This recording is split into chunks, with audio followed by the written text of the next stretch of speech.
Hey, how's it going? So, making a sharpening video. We're going to sharpen this. This is VV qubit. And you can see right now it is not very sharp. Like, you can get it to cut paper, but it really doesn't want to. You can see it's like torn. No push cut whatsoever. See, it can't push cut. Okay, so here we go. First things first. We're going to start out with a 320. Okay? You want to start out with a high grit stone because it's going to take you some time to get that initial bevel, and your knife is probably a lot more dull than you think it is. So we are going to start off with a very high grit. And now there's a few different ways that you can get your angle, okay? Now, there is angle finders, okay? You can use an angle finder, and you can see, and you lay it on the edge, you can get your angle right to where you want it. And say you want a 20. There it is. But see, you got to maintain this angle, right? So say you do get a perfect 20, you need to maintain it. So if you have an angle, or you can get to the angle you want, lay your thumb flat, find that place. Find the angle on the other side and use your pointing finger and find that place. And when you find that place, make sure you always go back to that place. Okay, and if you don't have an angle finder, that's fine, you don't need one. All you do is just use the center of your thumb. If you use the center of your thumb, that'll be roughly 20 degrees. So you set your angle with your thumb, and then what you do is that point on your thumb, see how high that point is on your pointing finger, make that your angle on the other side. Okay, and you want to keep that angle. Your angle consistency is everything. When it comes to sharpening, your consistency with that edge angle is everything. The better you keep that angle, the sharper your knife's going to be. So we'll go ahead and start. I got in the center there with your thumb. And get your angle. And what I like to do is put another finger right here. And then as you go, you maintain that angle. And with that pointing finger, you can tell when your tip is down. So you don't want to go off the edge of the stone, because you'll mess up the shape of your blade. You'll knock your tip off. So like every time it comes off, you knock a little bit of that tip off and you'll end up losing it. So whenever you get your line, you want to lock that wrist in place completely. Don't let your wrist do any of this. So whenever you get toward the tip and you need to angle up, you don't do it with your wrist, you do it with your elbow. So like you can either just keep your whole arm solid and lift your shoulder, or just lift that elbow back and forth, but keep that wrist solid. So okay, we're going to do a few passes here.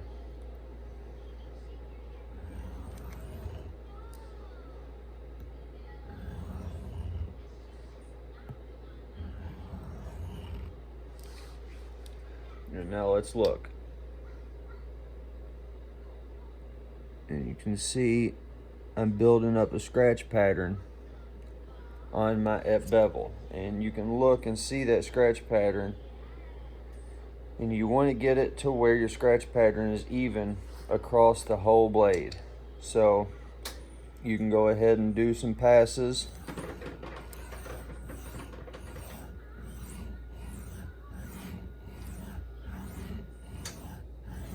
And now we'll feel for our burr, because you're wanting to raise a burr.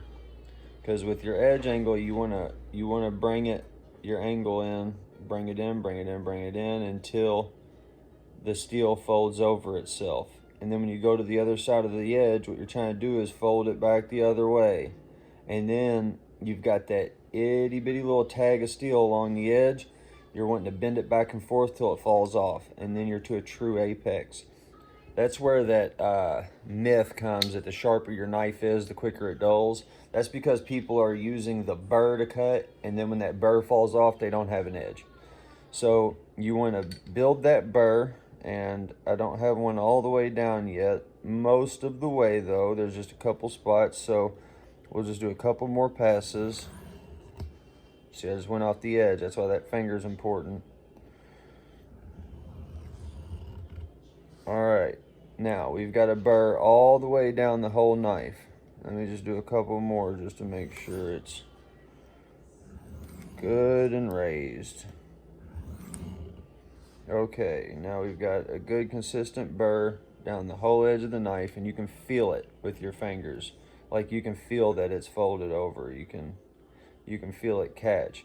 And also you could go on the back of your nail, and if you do this on the back of your nail, you can see that it scratches it. You can see that scratch down the middle of my nail there.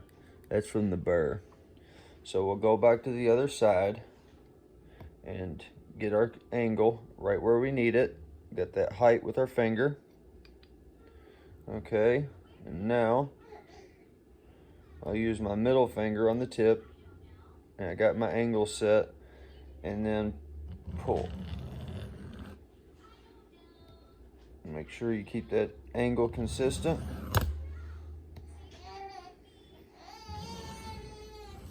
And keep that wrist locked, so that way your angle doesn't change. And you can check it now and then, make sure you still have the same angle. Okay. Let's see. No burr yet, so we gotta keep going.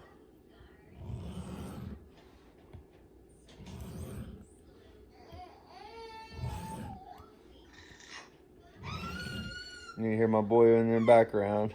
That's my boy. You know, I won't be seeing him until he's quite a bit older. I don't share my family. Hold on, gotta go get me something. Hold on. Here you are, son. Daddy's making a sharpening video.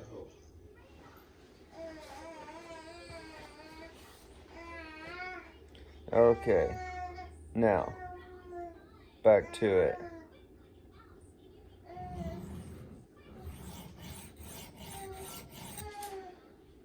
There we go. Now we're getting a burr. And see, my wrist is staying stiff and just lifting that elbow.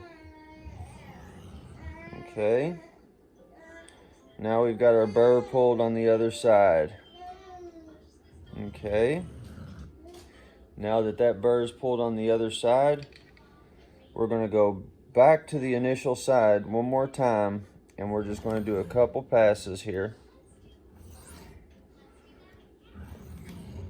And re-raise that burr on this side.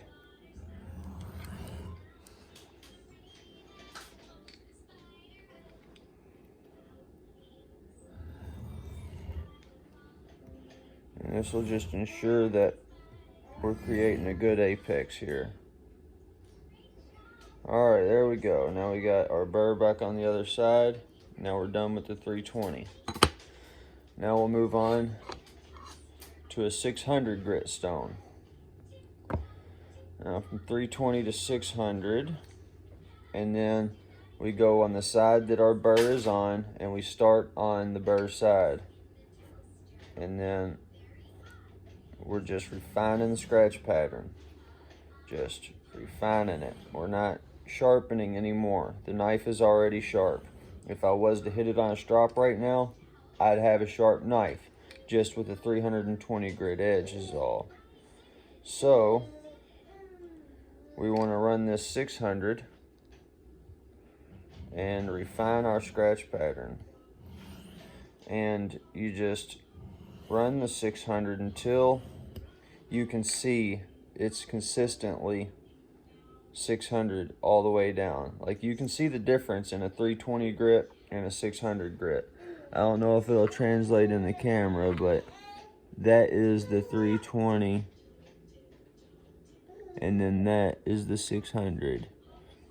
And you can't really see in the camera, but it's already getting more of a shine to it.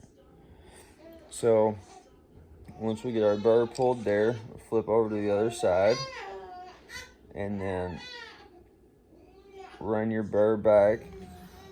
You're gonna just keep refining that scratch pattern. Just keep refining it. Okay, it's looking like we're almost done with the 600. Alright, let's see, we're good on that side. Let's go back to this side.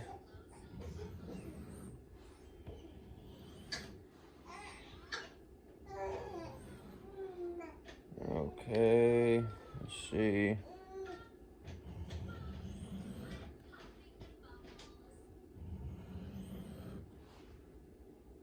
Okay, now we have refined our edge to a 600.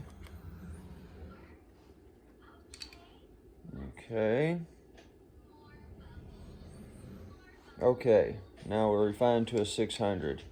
Now we'll move on to a 1200. Now this is a resin bonded diamond stone, and it is diamond suspended in a resin. And what that does is it gives a good solid layer of diamond consistently, and you won't lose it. Because on a diamond plate, once you scrape the diamonds off of it, they're gone, right? Well, on this, as it loses a layer, there's more diamonds underneath, because you can see how thick it is, and there's diamonds all the way through. So it lasts a lot longer, and you get a much more fine edge with them. They just work a lot better. The resin bonded diamond stones are just, yeah, they're the best. You want to get it a little wet, because these are just splash and go stones. So we got our burr over here, and we are going to go to the 1200 and further refine our scratch pattern. And you don't need expensive stones like this. You can get, there's a few different kinds of stones you can get on Amazon that are just like cheap plate stones, the little honeycomb plate stones, and they work fine. Like there's nothing wrong with them. Industrial diamonds are cheap enough nowadays that you can get a cheap diamond stone, and it's probably going to be all right. If you want to get high dollar stones or good stones, Koramaku makes good ones, Atoma makes good stones, and all the work sharp stuff is good. Like these right here, these are work sharp stones. This is from the upgrade kit for the professional precision adjust fixed angle sharpener, and the stones in it are really good. Like they are really good. All of these are for the precision adjust. All of these are precision adjust stones. So they're just, work sharp stones, work sharp diamond stones. And they've been really good. And like this stone here, like it's refining my edge really quickly. Like this side is about done. So we're gonna move on to the other side. And we are going to refine this side down.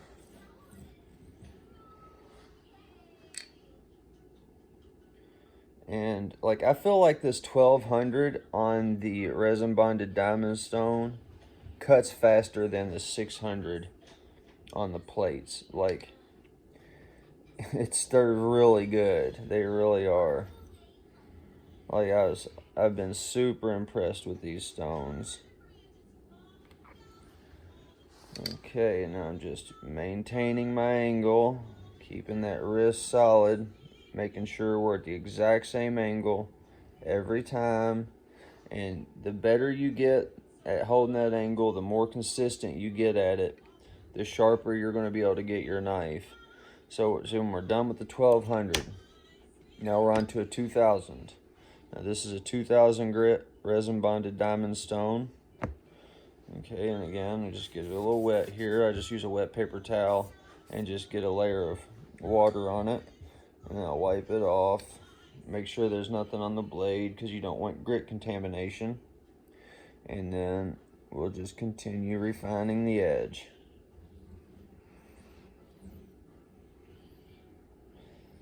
And like I said, we're not sharpening anymore. We're just refining that scratch pattern.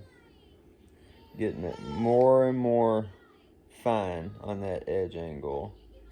And just creating a finer and finer scratch pattern. And like, once you get a mirrored edge, there's still a scratch pattern. You just can't see it with your eye. Like if you look with a microscope, you can still see the scratches on it. And you're not actually sharpening anymore. You're just, tightening it up. And see, that quick, we're already done on the 2000. And now we're on to the 3000 grit. Also a resin bonded stone. So this is the last stone here that I'm going to do. So I'm just going to go to a 3000. So we'll just continue refining that edge. And this right here, this will be a mirror. Once I'm done with this, the edge will be mirrored. And they're quick stones, man. These are really good stones. Like, they'll fix your edge angle quick. Like, really refines it fast. Like, they are just phenomenal. Such a good stone. So, right here, we're almost at the end. And this is where you get the difference between just shaven sharp and hair whittling sharp. Now you want to go on side to side with, a fairly, not heavy pressure, but a little bit of pressure. Then to the other side, a little bit of pressure, and then lighten up the pressure with each pass. Just get lighter and lighter as you go. Get lighter and lighter until you're just barely letting the weight of the blade itself touch the stone. And then just very lightly, very lightly.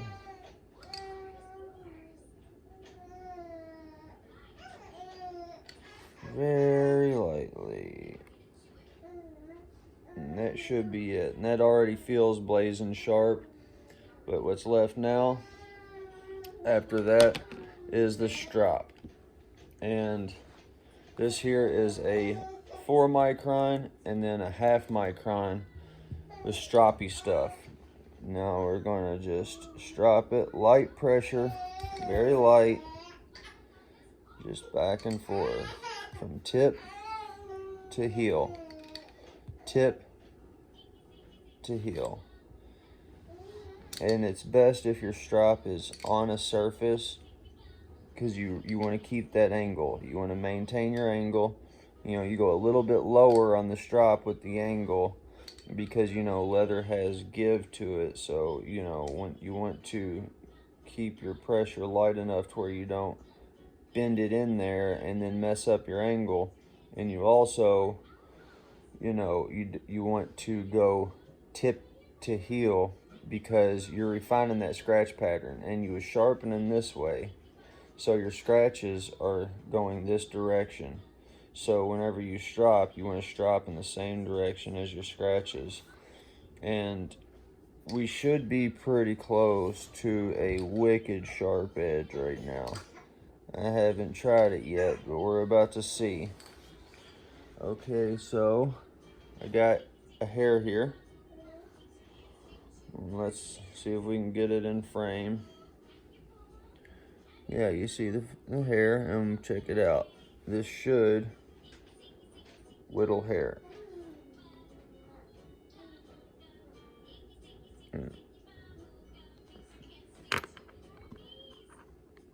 Okay, it didn't work, so we're gonna have to strop it a little more, so we're not all the way stropped yet.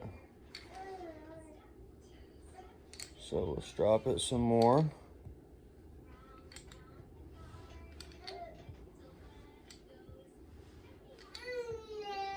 Okay, hold on, bud. I'm almost done. Alright. Now, let's try that again. Get our hair here. And... hold on, bud. Okay, we got a hair again. Let's see. And there we are. Whittling hairs, see? That easy. I say that easy. It took me like a year to be able to do that, man. But yeah, as you can see, we are plenty sharp enough to whittle hair. I don't know if it's focusing anymore, but there it is. We got a good and sharp knife. Now I gotta go tend to this boy, but you can see now that we are plenty sharp. There ain't no stopping this knife now. And see, it's just push cut. You ain't gotta try, it just works. So, that's that. I'll probably make another one of these sometime. But that's this one. So, yeah. Got any questions? Leave them in the comments. Subscribe if you don't mind. A like wouldn't be bad either. Anyway, later, dudes.